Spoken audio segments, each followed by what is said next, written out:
If you're in manufacturing, your marketing methods are typically pretty outdated. Usually it falls on deaf ears, and that's because if you go down this path, you will see an ROI, you will see a big return, and you'll gain more of whatever it is that you're looking for. So they'll spend $15, $20, $30, $40,000 to create that video, but if I said, hey, let's create an entire content strategy and drip it out over an entire year, you guys are typically saying no because you're just uncomfortable and you don't understand it. So whenever you make a decision, you want to try and pull your emotion out of it and say, let's just look at the raw numbers. What does this show? Have we seen growth with this? Your old marketing methods suck. Let me show you 2 things to change today.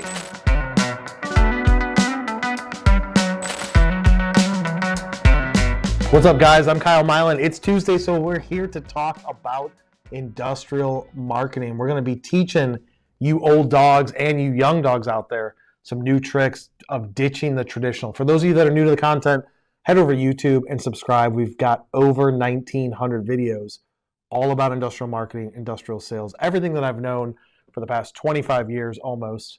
I don't want to age myself too much. 24 years in manufacturing, running this agency, MFG Tribe. I'd give it all out there for you guys for free to teach you something and possibly help you out with your revenue generation, marketing initiatives, sales initiatives, training, anything in between, or just entertainment. And showing you cool things like these shoes, these custom shoes. For those of you that were at FabTech or followed all of our content pre-FabTech, you saw a lot about these Nike Dunks that we created. And those of you that are at FabTech saw 12 of us wearing them, and I'm wearing mine right now. And that's just the way that we roll. It's all about getting attention. So let's dive into it. If you're coming from YouTube, watch this on the replay, go over to LinkedIn. Follow me on there. We post multiple times a day. Today's subject is moving past old marketing methods, how to train these old dogs. If you're in manufacturing, like most industrial companies, your marketing methods are typically pretty outdated, except for the bigger companies that have a team that are bringing new ideas outside of the box, fresh thinking from different industry backgrounds, etc. Usually it falls on deaf ears, and that's because traditional industrial marketing people are focused on just doing let's just do what's been working, quote unquote, but typically they don't really audit how well it's working. Let's talk about evolution, the evolution of technology. And marketing is no different, but if you were still using the machine from 10, 15, 20 years ago versus this brand new type of equipment or machine, what type of operational throughput and what type of energy savings and efficiencies would you see, right? 10-year-old technology versus current time technology, it's pretty drastic. Every 3 years with technology, it's like a huge leap. We see it with consumer electronics, we see it with devices, and it's no different than seeing it with machinery. Oh, now my machine can communicate with this device that goes in the cloud, and I could see all of the stuff at my computer, right? That's been going on for 10, 15 years, but now it's even more efficient. And my ERP connects in this way, and my machine can do all these additional features and robot technology and machine tending. All that stuff has been going on, and it's been pretty drastic over the last decade. The same is true for marketing. Like, do some of the tried and true things work? Yes, to a certain degree, but there's all this new stuff that's been coming out over the last 3 to 5 years, new ways of doing things, but it usually stops when it gets to the top, and they're like, no, I don't want to do that. And it's typically from a comfort level. Like, if the person making the decision isn't comfortable, doesn't understand something, then they say, I don't want to go down that path. But if I could prove to you without a shadow of a doubt that if you go down this path, you will see an ROI, you will see a big return, and you'll gain more of whatever it is that you're looking for: brand awareness, leads, deals, revenue, breaking your product, your features into the marketplace. If I can guarantee that that will happen, then you would be more likely to say, okay, let's try it, right? But who am I? I'm one person running a awesome agency here, and we do this every day for clients, and we have data to support it. But even still, it's like just the initial, if I said, you guys should start doing video content, pushback that we get would be like, oh, well, there's no way we could do a lot of it. We already have one video.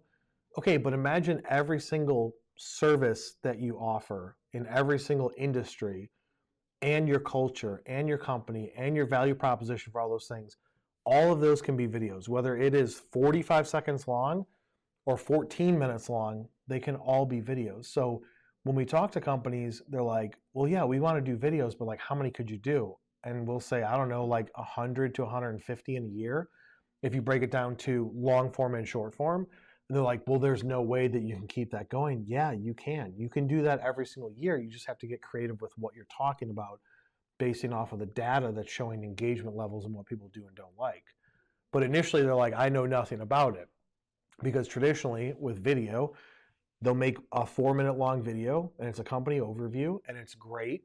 And they spent a lot of money creating it. And then they put it on their website, on their About Us or their homepage, and then that's it. And so they're comfortable with that. So they'll spend $15, $20, $30, $40,000 to create that video. But if I said, hey, let's create an entire content strategy and drip it out over an entire year, and we're talking 120 videos, then they're like, oh, I don't even know if we could do that. So it's, again, still, they're saying no. You guys are typically saying no because you're just uncomfortable and you don't understand it. For those gun enthusiasts out there, it's no different than somebody that doesn't know how to shoot a gun versus somebody that does, and the comfort levels with handling a firearm. As somebody learns more about shooting, if they have a passion for it, they'll feel more comfortable with handling a firearm. They won't think it's as scary. But with marketing, you have to look at it and say, what's been changing? There's been technology changes, social platform changes, the way that people are interacting, the things that people want to see, the attention span, engagement level, the places where they're spending their time and attention, what else is in between their attention and you getting in between, what's the noise in the market, whether it's the current election or whatever's going on. You have to figure out ways to break through that. And in order to do that, you have to try different methods. And so here, whenever we talk to new people, it's like, what are you currently doing? What is your goal? What are you currently doing? And how fast do you want to get there? And if somebody says, oh, I just want a 10% increase and I'm willing to wait 5 years to do it, okay, you don't have to spend a lot to do that. You can move slow at what I would consider like a traditional pace. But if you want to move quickly and you're looking to grow even 15, 20% year over year, then you have to be invested in a lot of different areas. Before you say no to a new idea, a new technology, a new initiative with marketing, just go back to, if somebody came in my plant from the machine manufacturer or from a material supplier and said, hey, we got this new thing and it's going to do X, Y, and Z for your operations, the quality of your product, whatever, you typically would be like, yeah, let's talk about it. Just take that same mindset and just be open to conversations about what are people doing that's working right now and how can I get on board with that to beat out my competition. Because all of you guys pretty much are doing very similar things, especially on the service side. You can have people that niche down and say, I only do products for these industries, or I only do products for these types of parts.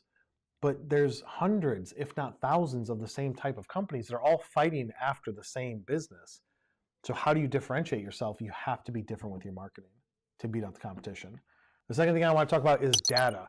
You have to be tracking data. I've talked about this on like every other live. I talked about this at the MT Forecast presentation I give on marketing strategy and the workshop I did. It all comes back to data. Data supports everything. It does it in your manufacturing environment with your equipment, your throughput, your operations, all that stuff.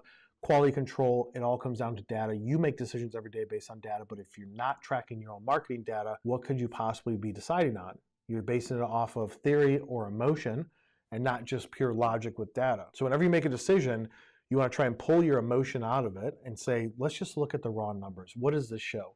Have we seen growth with this? Has this been working? We just invested X amount of dollars at the trade show. What is the ROI on that? Even if you can't find out the ROI within 90 days because of your selling cycle, even if it takes you 9 months, you can have some good idea, if you've been doing it for a while, of does this trade show typically produce these types of results? If I get 100 people, 200, 300 people through the scanning system, how many realistically would I expect to turn into an actual opportunity? And what's my close percentage on those opportunities? Well, I don't know that information, but if you're tracking data, you would. If you had it housed in a CRM system, Salesforce, HubSpot, Apollo, like anything like that, if you have it in a CRM system, I can say last year or 2 years ago at this show, you did this many leads.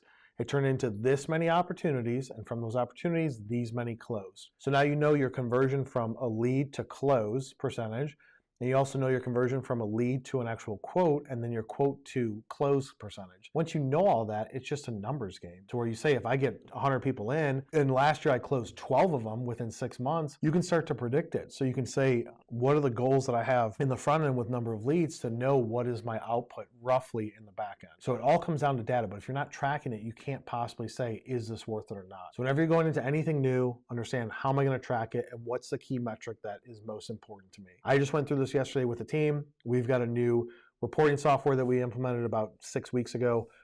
I think it's the best one out there. And even through all of these dashboards that we're creating that track all the data that our clients now have access to 24/7, whether it's 30 days, rolling 14 days, or quarterly, they have access. They have a link, and it goes through anywhere from 8 to 28 different data boards showing every single point that we're tracking. All of that information can be summed up in one single slide. And that's what we went through yesterday. As somebody said, you know what would be dope is if we can just have one slide instead of 18 or 20 slides. I was like, perfect. Went to a department and said, if I was to measure your success with one metric, what would it be? And everybody's like, well, I can't just do it with one, but can I have two? And it's like, okay, cool, you could have two. Okay, so for PPC, Regina came back and said number of leads and cost per lead. So if I'm tracking the number of leads, the data on the number of leads that come through, conversions, and the cost for it, it doesn't really matter how much I spent because I can judge it based on the cost. It doesn't really matter how many impressions I get, how many clicks I get.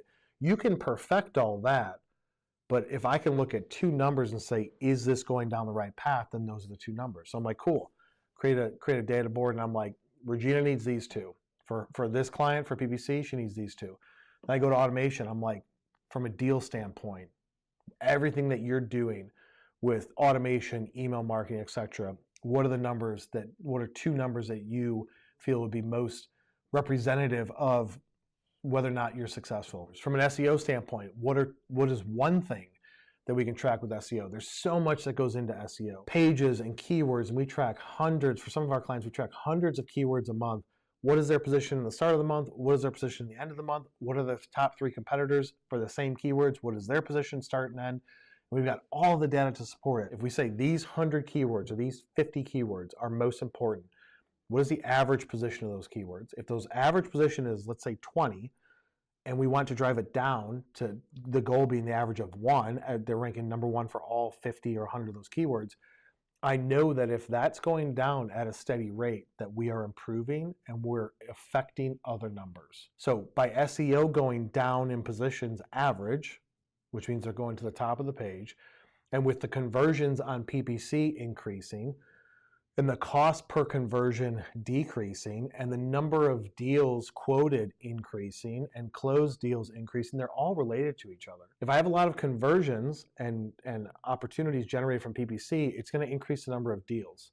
If I'm decreasing my average SEO position, which means I'm moving up in positions closer to number 1, I know I'm going to be showing up more for search, which should also affect that number of how many deals did we bring in last month with marketing. And then if my percentage of close and the number of deals I won is increasing, that means that the quality of it is also there. So like we brought in 165 opportunities, and just in those opportunities, let's say 6 of them closed for like $3.2 million for a client, we know that the quality is there. Now, if that number of closed goes down or it goes up but the dollar amount decreases, well, we know it's not necessarily the best fit. So you can track pretty much anything, the success of everything that you're doing with marketing, with just grabbing a couple of key numbers. Now, once you have those key numbers, it's like, what do I do with this information? And like, how do I make it better? Well, that's where the other 8 to 80 data boards comes in. I could say, this is working, but I want to make it better. So what can I impact it? Now you start to peel back all the layers of the onion and get down to how many deals came from PPC, organic search, email marketing, trade shows, social. Like now you peel back everything, and I've got all these micro data points of like, I want to improve this one, this one, this one, and that one. How am I going to do that? Here's a strategy over the next 90 days. Measure the impact of what it is that you think. But if I wanted to sum it all up and just fingers on the pulse, is this working? One data board, a couple of points of information to say, yep, we look good. I trust that you guys know what you're doing.